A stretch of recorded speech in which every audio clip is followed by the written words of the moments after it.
আজ আমি রান্না করব তেল ছাড়া কাঁচা আমের টক ঝাল মিষ্টি জেলি আচার।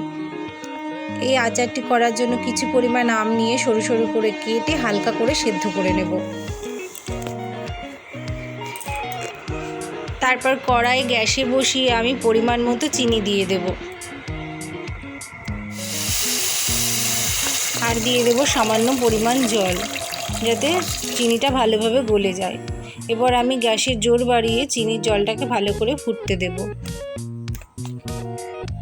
চিনির জলটা যখন ভালো করে ফুটে যাবে তখন আমি দিয়ে দেব কটা এলাচ, একটা তেজপাতা আর কিছু কুচনো শুকনো লঙ্কা।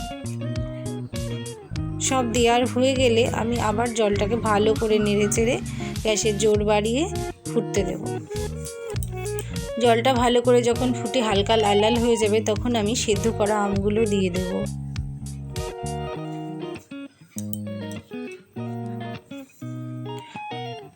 আমগুলো সব দেওয়া হয়ে গেলে হালকা করে নেড়ে চেড়ে আমি দিয়ে দেব সামান্য পরিমাণ লবণ, হলুদ আর লঙ্কার গুঁড়ো। লঙ্কার গুঁড়োটা আপনারা চাইলে নাও দিতে পারেন।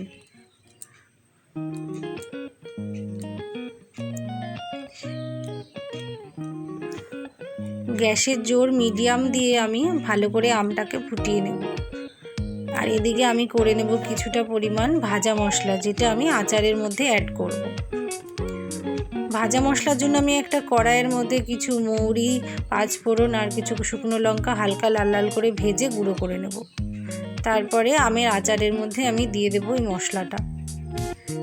সবশেষে নামানোর আগে দিয়ে দেবো 1-1.5 চামচ ভিনিগার। এটি আচারকে অনেক দিন ভালো রাখতে সাহায্য করে। তারপর রেডি হয়ে যাবে আমার জেলি আচার।